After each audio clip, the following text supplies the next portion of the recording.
बिस्मिल्लाहिर्रहमानिर्रहीम। अस्सलाम वालेकुम। कैसे हैं आप सब? आई होप आप सब ठीक होंगे।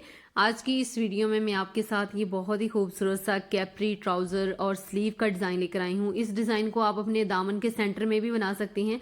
अगर आपने अपने ड्रेस की, अपने शर्ट की, कुर्ती की जो लेंथ है वो ज़्यादा करनी हो तो आप कुर्ती की लेंथ को ज़्यादा करने के लिए भी ये डिज़ाइन जो है सेंटर में बना सकती हैं, जो कि पहनने के बाद भी बहुत ही खूबसूरत लगता है। तो प्लीज़ वीडियो को स्टार्ट से लेकर एंड तक देखिएगा। मेक श्योर वीडियो को लाइक करना मत भूलिएगा, और अगर आप मेरे चैनल पर नहीं हैं तो जल्दी से मेरे चैनल को भी ज़रूर सब्सक्राइब कीजिएगा और साथ लगी बेल आइकन को ज़रूर प्रेस किया करें ताकि हर नए आने वाली वीडियो को नोटिफिकेशन सबसे पहले आपको मिल सके। और ये मेरे इंस्टाग्राम का पेज है तो प्लीज़ मेरे इंस्टाग्राम को भी ज़रूर फॉलो कीजिएगा। इसका लिंक मैं डिस्क्रिप्शन बॉक्स में लगा दूंगी। अब यहाँ पर ये देखिए, मैंने स्लीव का फैब्रिक लिया है जिसकी मैंने मेजरमेंट 18 इंचज़ ली है। आप अपने अकॉर्डिंग लीजिएगा जितना आपने अपने स्लीव या फिर ट्राउज़र को ओपन रखना हो। अब मेरे पास बुकरम का एक पीस है। डिज़ाइन को तैयार करने के लिए हमने जो इसकी विड्थ है वो 4 इंचज़ ली है और इसकी जो लेंथ है वो हमने अपने स्लीव के अकॉर्डिंग लेनी है। अब यहाँ पर मेरे पास एक राउंड लिड है और कोई भी आप किसी भी चीज़ का ढक्कन ले लें जो 1.5 इंचज़ का हो, इससे ज़्यादा आपने नहीं लेना। ज़्यादा बड़े बड़े होल जो हैं वो भी अच्छे नहीं लगते। तो हमने जो बुकरम 4 इंचज़ का लिया है उसको पहले सेंटर उसका जो है वो डिसाइड कर लिया, यानी कि उसको पहले फोल्ड किया। जो हमारे पास मार्किंग आई है उसके ऊपर रख के हमने इस तरह से लीड की जो मार्किंग है वो कर लेनी है। ढक्कन को हमने बिल्कुल साथ साथ जोड़ के जो है वो इस तरह से मार्किंग कर ली है। और उसके बाद हमने क्या करना है कि यही वाला हमने ढक्कन लिया है और इस तरह से हमने रखना है कि जो इसका सेंटर है, ये देखिए इस तरह से दोनों जो पहले हमने मार्किंग की थी उसके बिल्कुल सेंटर में आना चाहिए। यानी कि हमने थोड़ा सा इसके बिल्कुल सेम डायरेक्शन वही है कि जैसे हमने पहले जहाँ पे रखा था बिल्कुल वहीं पे रख के हमने उसी के ऊपर राउंड जो है वो इस तरह से हाफ सर्कल बनाते जाना है। बस मेक श्योर ये आपने ख्याल रखना है कि ये देखें जो सेंटर में ये ट्रायंगल सा बन रहा है इसकी शेप परफेक्ट आनी चाहिए। बस उसी के अकॉर्डिंग आपने उसी को देखते हुए मार्किंग करते जाना है। सारी मार्किंग हमने बिल्कुल इसी तरीके से कर लेनी है।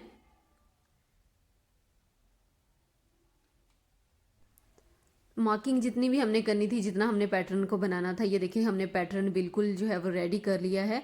बहुत ही इजी है। सेंटर में हमने सर्कल बनाए हैं और साइड्स पर हमने हाफ सर्कल बनाए हैं। तो इस तरह से ये देखिए मैंने सिल्क फैब्रिक लिया है, तो आप भी यहाँ पर सिल्क फैब्रिक जो है वो ले लें, आपका काम जो है वो आसान हो जाएगा। तो सिल्क फैब्रिक के ऊपर रखकर मैंने इसको अच्छे से आयरन किया है और याद रहे कि ये देखिए मैंने नीचे इसके टिश्यू पेपर जो है जिसको हम ऑर्गेन्जा फैब्रिक भी बोलते हैं वो मैंने अटैच किया है। इससे ये होता है कि हमारा बुकरम जो है वो बिल्कुल सिक्योर हो जाता है, हमारा डिज़ाइन बिल्कुल ख़राब नहीं होता। ये आपने लाजमी करना है। अगर आपके पास ऑर्गेन्जा फैब्रिक या फिर टिश्यू फैब्रिक नहीं है तो आप इसकी जगह पर कोई भी नेट फैब्रिक यूज़ कर सकती हैं। तो ये देखिए मैं यहाँ पर आपको 2 तरीके बताऊंगी। पहला तो ये है कि मैं यहाँ पर वूल थ्रेड यूज़ करूँगी। अगर आपके पास जो डोरी आगे चल के मैं यूज़ करूँगी, मकरामा डोरी उसको बोलते हैं, तो अगर आपको वो नहीं मिलती तो आपने इस तरह से वूल थ्रेड तो हर किसी को हर जगह से मिल जाता है, तो मोटे वाला आपने वूल थ्रेड लेना है जिसको आपने बॉबिन में भर लेना है और ऊपर भी आपने उसी कलर की नलकी जो है वो लगानी है। तो इस तरह से आपने पैटर्न को फॉलो करते हुए बस सिलाइयाँ लगा लेनी है। और जब आप वूल थ्रेड यूज़ करेंगी तो आप सिलाइयाँ 2 दफ़ा लगाएंगी। लेकिन क्योंकि मैं आपको 2 तरीके बता रही हूँ, क्योंकि मुझे बाद में फिर बहुत सारे कमेंट्स आते हैं कि हमें ये वाली डोरी जो है मकरामा डोरी हमें नहीं मिलती, तो फिर उनके लिए ये है कि वो वूल थ्रेड जो है वो यूज़ कर लें। और जब वूल थ्रेड यूज़ करें तो आपने 2 दफ़ा स्टिच करना है। ठीक है जी, मैं 1 दफ़ा कर रही हूँ। और अगर आप डोरी यूज़ कर रहे हैं फिर भी आपको इस तरह से गाइडलाइन तो पहले से देनी ही पड़ेगी, क्योंकि या तो आप कपड़े के ऊपर जो है इस तरह से ट्रेसिंग करें, आप बुकरम के ऊपर ट्रेसिंग ना करें।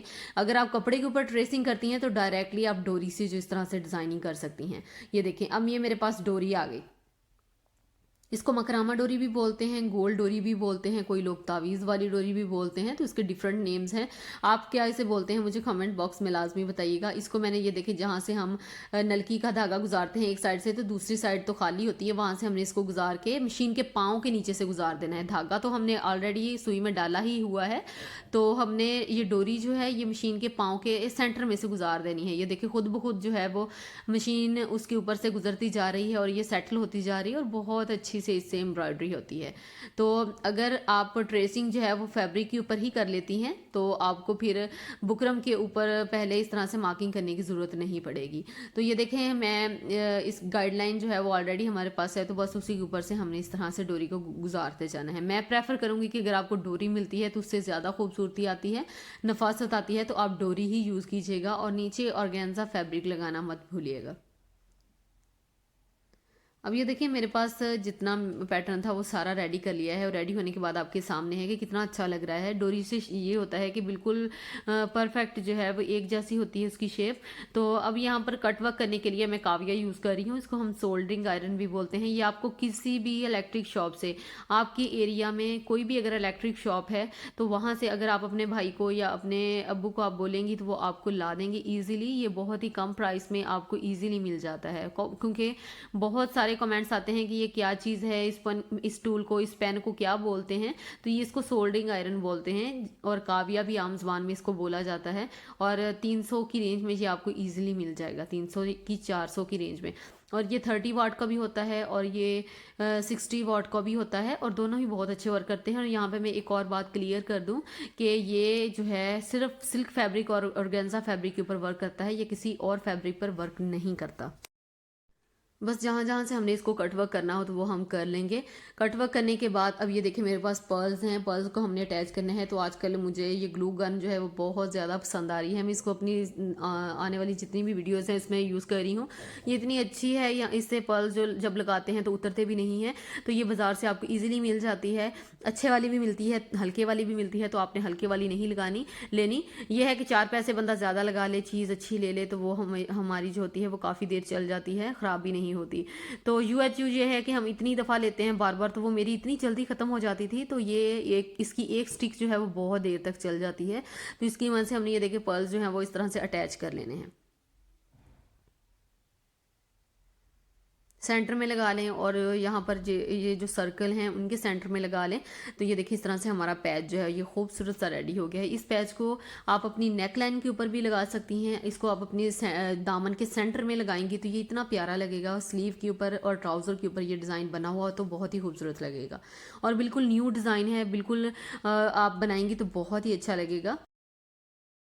अब यहाँ पर ये देखें स्टार्ट में मैंने आपको अपने स्लीव का फैब्रिक दिखाया था, मैंने ऑलरेडी इसको नीचे से फोल्ड कर लिया है। अब 3 इंच का फैब्रिक छोड़कर हमने इसकी कटिंग कर लेनी है। ये देखिए इस तरह से मैंने 3 इंच पर फोल्ड किया और इसको कट कर लिया। अब ये 2 पीसेज हमारे पास आ गए हैं। अब मैंने 1 इंच का बुकरम लिया है और मैं दोनों साइड्स पर अटैच कर लूँगी और अटैच करने के बाद जो है वो एक्स्ट्रा फैब्रिक लगाकर इसकी फोल्डिंग भी कर लूँगी। ये देखिए इसको एक्स्ट्रा फैब्रिक लगाने के बाद मैंने इसको अच्छे से फोल्ड कर लिया है। अब ये हमारा जो पैच है हमने तैयार किया, इसको हमने इस तरह से सेंटर में जॉइंट करना है। हमने इसको पर्ल्स के साथ नहीं अटैच करना क्योंकि पर्ल्स ऑलरेडी हमने लगा लिए हैं, वो थोड़ा सा ओवर हो जाएगा। हमने इसको हैंड स्टिच करना है। ये देखिए मैंने स्लीव को सीधा रखना है और जो हमने अभी पैच रेडी किया है उसको हमने उल्टा रख के इस तरह से छोटे छोटे से टांके लगा देने हैं। छोटे छोटे से टांके लगा के ये देखिए इसको इस तरह से सीधा करेंगे कि तो बहुत ही अच्छे से जो है वो जॉइंट हो जाता है। तो दोनों साइड्स जो है वो मैंने इसी तरीके से जॉइंट कर ली हैं। ये देखिए आपके सामने है कि कितना खूबसूरत और कितना प्यारा लग रहा है। ऐसे लग रहा है जैसे हमने पाइपिंग जो है वो बिल्कुल बारीक बारीक सी इसके ऊपर की हो, तो बहुत ही सफाई के साथ। अच्छा अब यहाँ पर जो पर्ल्स हैं, अगर आपके पास ग्लू गन नहीं है तो आपने परेशान नहीं होना, आप यहाँ पर हैंड स्टिच कर लें इसको, पर्ल्स को सुई की मदद से लगा लें पक्का करके, तो वो भी बहुत अच्छे लगेंगे। तो यहाँ पर ये देखें डिज़ाइन हमारा बिल्कुल कंप्लीट हो गया है, आपके सामने है। इसको आप अपने स्लीव पर, दामन पर, ट्राउज़र पर, दुपट्टे के पल्लुओं पर, नेक लाइन पर, जहाँ आपको अच्छा लगे आप बना सकती हैं। और इस तरह के जो छोटे छोटे से डिज़ाइन होते हैं ना, ये बच्चियों के ड्रेसेस के ऊपर, खासकर जो छोटी बच्चियाँ होती हैं उनके ड्रेसेस पर बने हुए बहुत ही खूबसूरत लगते हैं। तो अगर आप बनाएं तो उसका फीडबैक मेरे साथ लाजमी शेयर कीजिएगा। आई होप आपको मेरी आज की वीडियो पसंद आई होगी और आपको कुछ नया सीखने को मिला होगा। अगर आपको मेरी आज की वीडियो पसंद आई है और आपको कुछ नया सीखने को मिला है तो प्लीज़ मेरी वीडियो को लाइक ज़रूर कीजिएगा और एक प्यारा सा कमेंट करके लाजमी बताइएगा कि आपको वीडियो कैसी लगी। अपना बहुत सारा ख्याल रखिएगा। अल्लाह हाफिज़।